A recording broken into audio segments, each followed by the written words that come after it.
नमस्कार. मी पुन्हा एकदा आपल्यासमोर आलो आहे. खरं तर विषय गेले 2 ते 3 दिवस आपण जो पाहत आहात, पुन्हा मला त्याच विषयावर पुन्हा एकदा आपल्याशी चर्चा करायची आणि आपल्या निदर्शनास आणून द्यायचा आहे. खरं तर आता तुम्ही म्हणाल की हा विषय वारंवार का येतोय, तर त्याच्या मागची मोठी पार्श्वभूमी आहे आणि पार्श्वभूमी मी तुम्हाला सांगणार आहे. परंतु प्रथमतः विषय जो काय आहे तो आपण जाणून घेतला पाहिजे.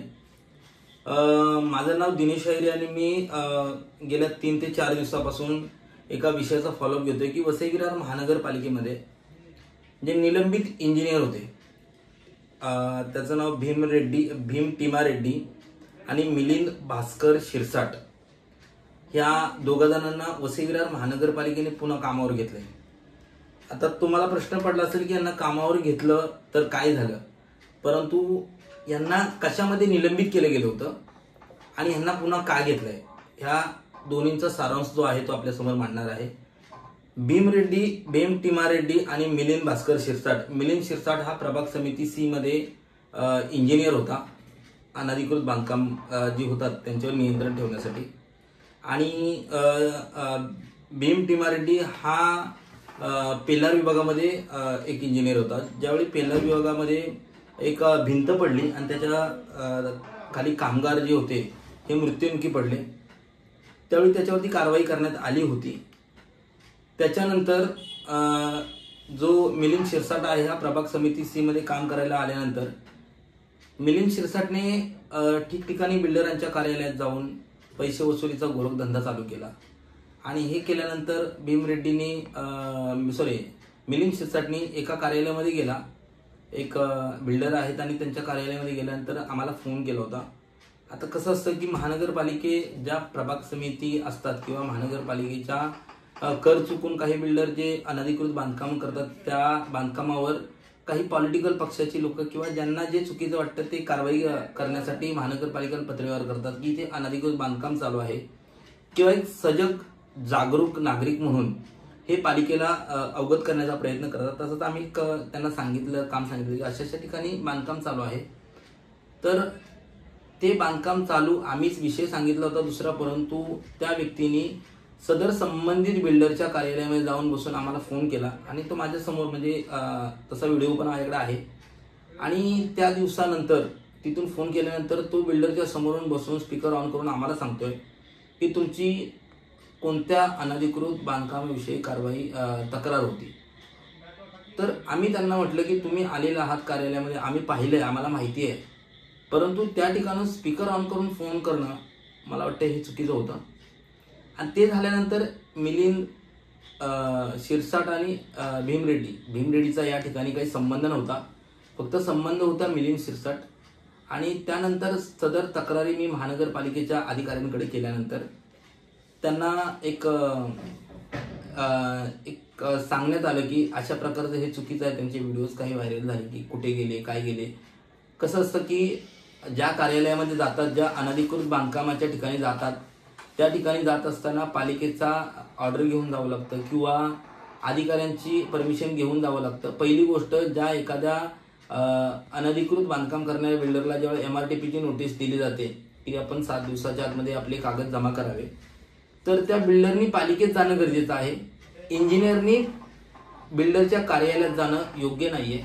आणि हाच प्रकार मिलिंद शिरसाट वसई सारख्या ठिकाणावर बदली होऊन प्रभाग समिती सी मध्ये आल्यानंतर हा प्रकार सर्रास त्याने चालू केला. सगळ्या बिल्डरांकडे जाऊन पैसे वसुली करण्याचं काम चालू केलं. आणि त्याच्यात आम्ही आवाज उचलल्यानंतर त्यांनी आमच्यावर काही पर्सनल दुश्मनी ठेवली. सो त्यानंतर कालांतराने हे भीम रेड्डी आणि मिलिंद शिरसाट हे आमच्याविषयी, म्हणजे आम्ही तक्रारी करायला लागलो म्हणून आमच्याविषयी सगळीकडे यांनी अफवा केली की हे आमचे काय वाकडे करणार आहेत, आम्हाला काय फरक पडतो, आमची सेटिंग कुठपर्यंत आहे, आमची मजल कुठपर्यंत आहे, आम्ही यांना दाखवतो. ह्या सगळ्या गोष्टी ह्या मिलिंद शिरसाटने आणि भीम रेड्डींनी चालू केल्या. हे अधिकाऱ्यांचे खास होते, कारण अधिकाऱ्यांना काही आणून देत असतील, हा संशोधनाचा भाग आहे.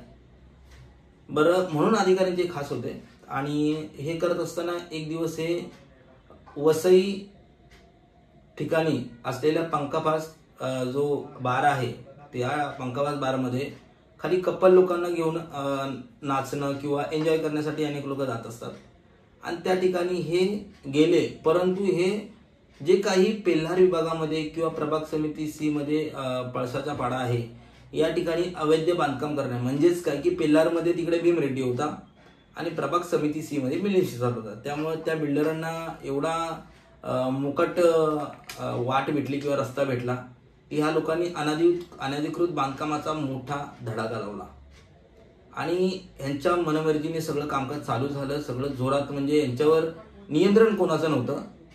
यांना सांगितलं कारवाई करा, तर हे अधिकाऱ्यांना मॅनेज करून काही पैसे आणून देत असतील नसतील आणि दिलेही असतील, कारण देत होते, कारण त्यामुळेच ही बांधकामं चालू होत होती. ते झाल्यानंतर हे एक दिवस वसईच्या पंखाबाज बारमध्ये पार्टीसाठी गेले. सो ठीक आहे, मी जसं कालच्या व्हिडिओमध्ये म्हटल्याप्रमाणे की कामावरून सुटल्यानंतर प्रत्येकाचं वैयक्तिक आयुष्य आहे आणि ते त्याने त्याच्या मर्जीप्रमाणे जगलंही पाहिजे, परंतु ते जगत असताना त्यालाही काही सीमा आहेत किंवा त्याच्यावर काहीतरी हे आहे की आपण ते कसं जगलं पाहिजे. आज आपण कोणत्या ठिकाणी काम करतोय, काय करतोय ह्याची जाणीव ठेवणं गरजेचं आहे. जे भूमाफिया तुमच्याच प्रभागामध्ये म्हणजे पेल्हार विभाग आणि प्रभाग समिती सी चंदनसार विभाग या ठिकाणी मोठमोठाले गोडाऊन बांधत होते, मोठमोठाले शेड ठोकत होते आणि ते शेड हे इंडस्ट्रीयलच्या लोकांना देण्याचं काम ह्या लोकांकडून होत होतं आणि होते. तर ह्या लोकांसोबत पंखाबाज बारमध्ये डान्स करताना सापडले. बरं, आता डान्स करताना सापडले हे आम्हाला कसं कळलं, तर मी आज या गोष्टीचा खुलासा करतो की त्या ठिकाणी त्यांचे काही मित्र असतील. सो मी नव्हतो त्या ठिकाणी गेलो किंवा अजून कोणी नव्हतं गेलं, परंतु आमच्यातली काही मुलं मित्रमंडळी असतील, गेले असतील नसतील तो विषय वेगळा. पण प्रत्येक, जसं मी म्हटलं की कामानंतर प्रत्येकाचं आयुष्य आहे, प्रत्येक जण त्या ठिकाणी जाऊन ते कोणी व्हिडिओज काढले, कोणी फोटोज काढले, तर त्यांना असं वाटलं की ह्या लोकांनी आमचे व्हिडिओ काढले, कारण आमचं काही मित्रमंडळी होते तिकडे गेले असतील आणि एन्जॉय करत होते. त्या मित्रांबरोबर ते काही आमच्या पक्षातले होते नव्हते हा नंतरचा पाठ राहिला, परंतु ते करत असताना त्यांनी आमच्यावर शक घेतला आणि आमच्यावर वसई पोलीस स्टेशनमध्ये एका महिलेला घेऊन आमच्यावर गुन्हा दाखल केला की या लोकांनी आमचे व्हिडिओ काढले आणि प्रसारित केले. बरं, हे व्हिडिओ प्रसारित करणारे त्यांच्यातलीच लोक, कारण कसं असतं की प्रत्येकाला एक चॉईस जागा हवी असते आणि ती न मिळाल्यामुळे हे काही त्यांच्यातले वाद होते. सो ठीक आहे, ते अधिकाऱ्यांच्या हातात असतं, परंतु एका ठिकाणी 2 इंजिनियर जर असतील तर वसुली करायची कोणी, मग एका इंजिनियरने करायची, मग दुसरा जळतोय, दुसऱ्याने करायची तर तिसरा जळतोय, अशा प्रकारचे ते प्रयत्न चालू, म्हणून त्या लोकांचे थोडेसे वादविवाद होते. त्यांच्यातलेच काही लोक तिकडे होते, कॅमेऱ्यामध्ये असतील त्यांना मिळेल CCTV मध्ये. सो त्या लोकांकडून काय त्यांचे व्हिडिओज व्हायरल झाले, कोणी केले आजही आम्हाला माहीत नाहीये. तरी सुद्धा आमच्यावर शंका म्हणून ह्या लोकांनी, आमचे काही सहकारी आहेत हे दोघे तिघे, यांच्यावर खोटे गुन्हे दाखल केले की व्हिडिओ व्हायरल केले. संपूर्ण व्हिडिओ जे होते ते सोशल मीडिया असेल, डिजिटल मीडिया असेल, प्रिंट मीडिया असेल, या संपूर्ण मीडियामध्ये व्हायरल झाल्यानंतर संपूर्ण वसई तालुक्यातील सगळे पक्ष, मागणी सगळ्या पक्षांची नावं घ्यायचं म्हटलं तर सगळे प्रादेशिक पक्ष, त्यानंतर काही संघटना असतील, या संघटनेच्या चांगल्या वरिष्ठ पदाधिकाऱ्यांनी महानगरपालिकेला विचारणा केली. त्यावेळी पालिकेचे अधिकारी म्हणजे आयुक्त साहेब अनिल कुमार पवार आणि त्यावेळीचे तत्कालीन आयुक्त, अतिरिक्त आयुक्त मनाळे साहेब यांच्याकडे कोणतीही उत्तरं नव्हती, कारण खूप सारं प्रेशर यायला लागलं आणि प्रेशर यायला लागलं म्हणून यांनी एक आदेश काढला की या लोकांना आम्ही निलंबित करत आहोत. बरं, निलंबित करण्याचा प्रकार असा होता की पालिकेची प्रतिमा मलिन झाली. त्यांनी आदेशात तसं म्हटलेलं आहे की सदर मिलिंद शिरसाट आणि भीम रेड्डी हे भूमाफियांबरोबर नाचगाणे डान्स करत असताना महानगरपालिकेची प्रतिमा मलिन झाली, म्हणून आम्ही त्यांना महानगरपालिकेतून अभियंता पदावरून काढत आहोत आणि त्यांना निलंबित करत आहोत. बरं, निलंबित करत आहोत आणि निलंबित महानगरपालिकेने तसा अहवाल त्यावेळीचे जे कॉन्ट्रॅक्टर म्हणजे स्वयंभू ट्रान्सपोर्ट म्हणून त्यांना तसं पत्र गेलं की महानगरपालिकेची प्रतिमा या दोघांनी खराब केली आहे, तर ह्या दोघांना कामावर पुन्हा घेऊ नये. आणि हे झाल्यानंतर त्यांनी तसं पत्र स्वयंभू ट्रान्सपोर्टला दिल्यानंतर स्वयंभू ट्रान्सपोर्टनेही या लोकांना त्या ठेक्यातून काढून टाकलं. म्हणजेच काय की हे कुठेच नव्हते आणि कुठेच नाही आहेत. आता त्यानंतर ह्या लोकांनी प्रयत्न केला की जळगाव साईडचा एक नेता आहे, आता याची सासरवाडी जर जळगावची असेल किंवा काही असेल तर त्या ठिकाणी थोडी सेटिंग लागली. आम्हाला सगळी माहिती आल्यानंतर जळगाव साईडच्या एका मंत्र्याने, त्या मंत्र्याचा कार्यकर्ता म्हणजे यांचे सासरे, मी थोडंसं स्पष्ट सांगणारे कळलं पाहिजे जनतेला की दिनेश अहिरे हा यांच्या मागे का लागलाय किंवा हा विषय दिनेश अहिरेने का घेतलाय. माझ्याकडे असे मेसेजेस आहेत की मी ते लवकरच समोर आणेन. दिनेश अहिरेला खरेदी करायची तुमची लायकी नाहीये, अवकात नाहीये, हे आम्ही आत्ताच सांगतो. मेसेजवरून विषय निघाला म्हणून.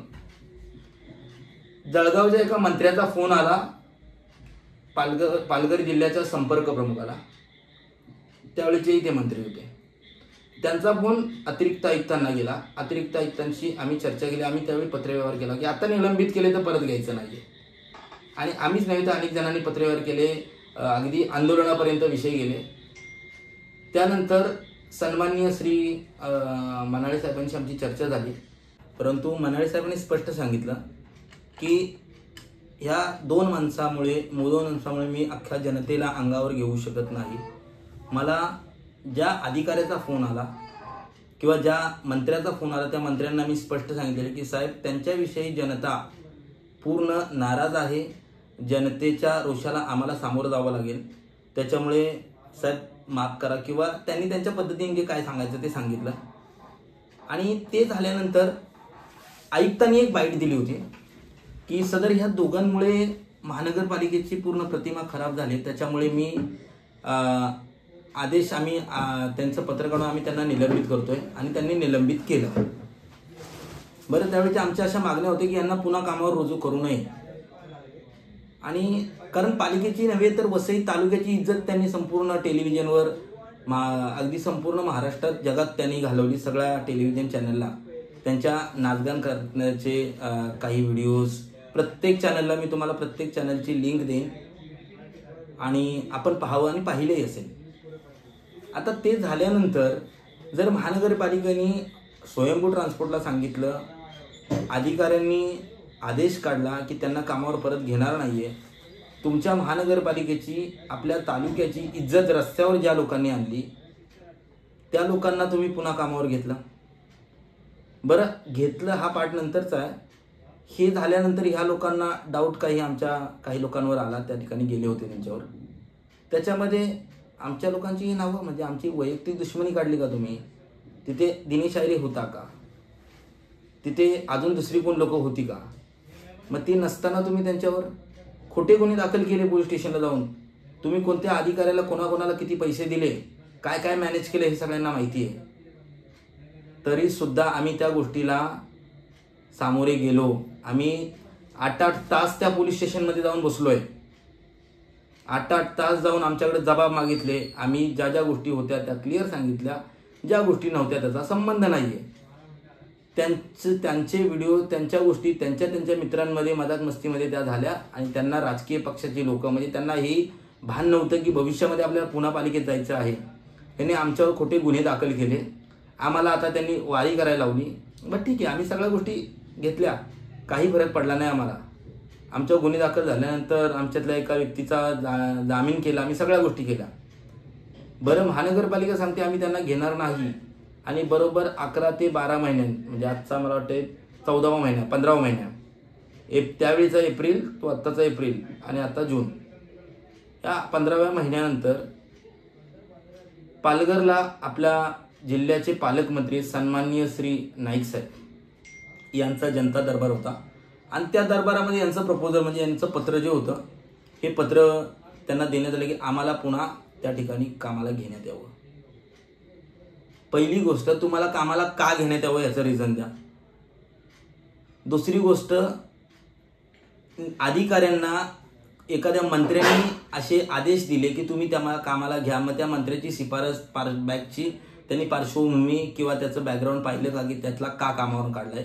सो माझ्यापर्यंत आलेली माहिती अशी आहे की त्या पत्रावर त्या ठिकाणी लगेच चर्चा झाल्यानंतर अधिकाऱ्यांना विचारलं, त्यावेळेस अधिकाऱ्यांनी तसं सांगितलं की साहेब यांच्या बाबतीमध्ये असं घडलेलं आहे, सो त्यांना घेणं योग्य ठरणार नाही असं आम्हाला वाटतंय. परंतु माझ्यापर्यंत पुन्हा एकदा सेम आलेली माहिती, त्यावेळीचे ते मंत्री आत्ताचेही तेच मंत्री. जळगावच्या मंत्र्याचा फोन पालघरच्या मंत्र्याला येतो आणि पालघरच्या मंत्र्याकडून अधिकाऱ्यांना आतमध्ये म्हणजे रूमच्या आतमध्ये जाऊन असं सांगितलं गेलं का की घ्या म्हणून मागचं सगळं विसरून. तसं जर असेल तर आयुक्तांनी आणि अतिरिक्त आयुक्त जे आस्थापनाचे अधिकारी आहेत हिरावडे साहेब आणि आयुक्त तथा प्रशासक जे सन्माननीय श्री अनिल कुमार पवार साहेब यांनी सांगावं की आम्हाला एका नेत्याचा आदेश आला म्हणून आम्हाला हे करावं लागलं, कारण आम्हाला आमची नोकरी वाचवायची होती आणि जनतेला वाऱ्यावर सोडायचं होतं. नाहीच तर तुम्ही स्वतः सांगावं की होय आम्हाला कमतरता होती म्हणून आम्ही यांना घेतलं. आम्ही काल गुरुवार परवाला आम्ही जनता दरबारामध्ये गेलो होतो, परंतु ह्या जाब विचारण्यासाठी आम्ही त्यांना परत घेतले. 30 तारखेला यांना कामावर घेतले. कोणाच्या सांगण्यावरून घेतले हे क्लिअर करावं. दुसरी गोष्ट, यांना कामावर घ्यायला नको होतं अशी आमची मागणी होती. आमच्याकडे त्यांची ऑर्डर नव्हती म्हणून आम्ही थांबलो होतो. जी त्यांची ऑर्डर जे आस्थापनाचे अतिरिक्त आयुक्त श्री संजय हिरावडे यांनी काढलेली यांच्या सहीनिशीची ऑर्डर आहे, ही ऑर्डर नव्हती म्हणून आम्ही थांबलेलो. म्हणून जनता दरबारामध्ये आम्ही आतमध्ये गेलो आणि परत बाहेर आलो. तर आम्हाला जाब विचारायचा होता. फक्त आम्हाला ऐक्यू माहिती आली आहे म्हणून आम्ही जाऊन बोलणं हे चुकीचं होतं. म्हणून आम्ही पुरावा आमच्याकडे येईल म्हणून थांबलो होतो. आम्हाला माहिती अधिकारातून एक माहिती आली की ही त्यांची ऑर्डर आहे भीम टिमारेड्डी आणि मिलिंद भास्कर शिरसाट. भीम टिमारेड्डीला STP प्रभाग समिती A बोळींज देण्यात आलंय आणि मिलिंद भास्कर शिरसाट याला सर्व वॉर्डमधील स्मशानभूमीचे पर्यवेक्षण करणे.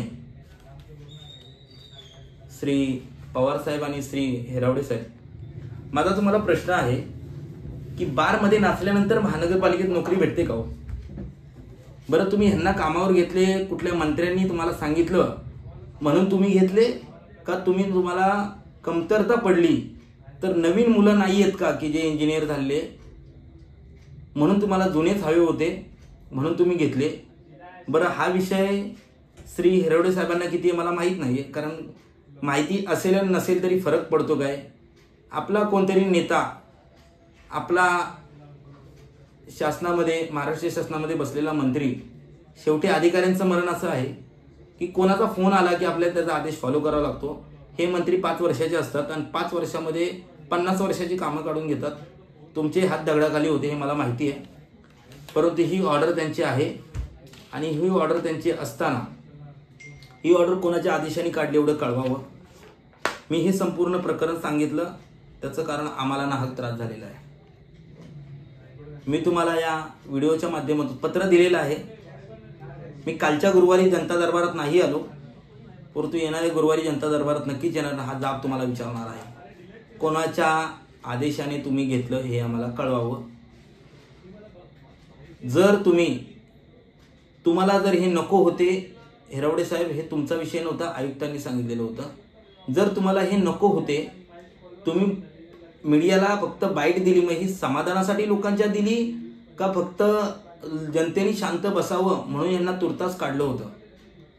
शासनाच्या नियमाप्रमाणे जो व्यक्ती परमनंट असतो त्याला निलंबित केल्यानंतर 3 ते 4 महिन्यामध्ये किंवा 6 महिन्याच्या आतमध्ये घेतात.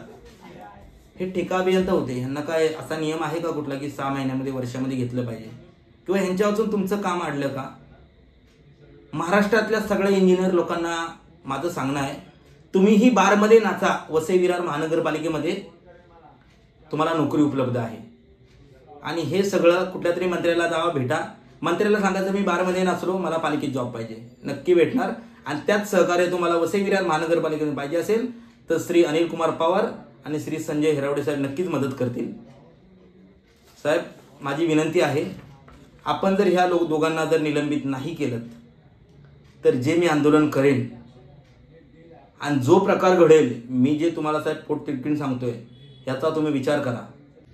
ह्याला जबाबदार फक्त अतिरिक्त आयुक्त हिरावडे साहेब आणि श्री अनिल कुमार पवार आयुक्त साहेब हे तुम्ही जबाबदार असाल. फक्त मी व्हिडिओ करून तुम्हाला सांगतोय किंवा पत्र देऊन सांगतोय एवढ्यावर थांबणारा दिनेश अहिरे नाही. दिनेश अहिरे किंवा त्यांच्या सहकार्यावर जो अन्याय झालाय साहेब, आमच्यावर जो अन्याय झाला हा अन्याय आम्ही सहन करायचा आणि हे परत तुम्ही यांना कामावर घेतले. वसई विरार महानगरपालिका क्षेत्रातील संपूर्ण वसईकरांचा हा अपमान आहे. या भीम टिमारेड्डी आणि मिलिंद भास्कर शिरसाट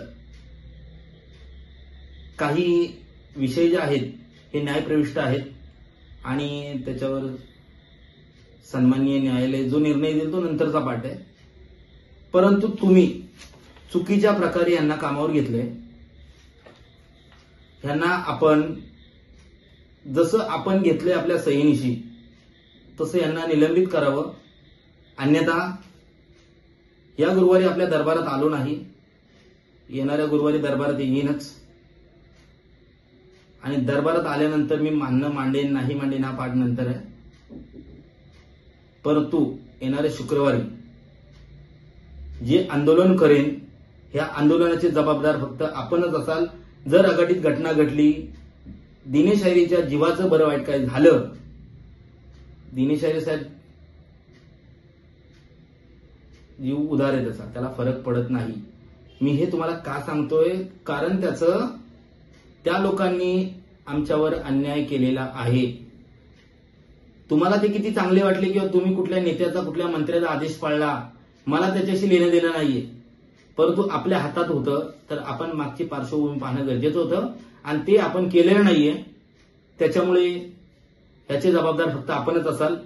मग बाकी मी महानगरपालिकेत कुठल्या कोणत्या प्रकारे जोपर्यंत आपण यांच्यावर कारवाई करत नाही तोपर्यंत मी वेगवेगळ्या प्रकारे मला ज्या आयडिया सुचतील ज्या प्रकारे मी ते आंदोलन करत राहणार. तुम्हाला जे गुन्हे दाखल करायचे ते करा, मला अजिबात फरक पडत नाही. एवढं बोलतो आणि थांबतो. जय हिंद, जय महाराष्ट्र.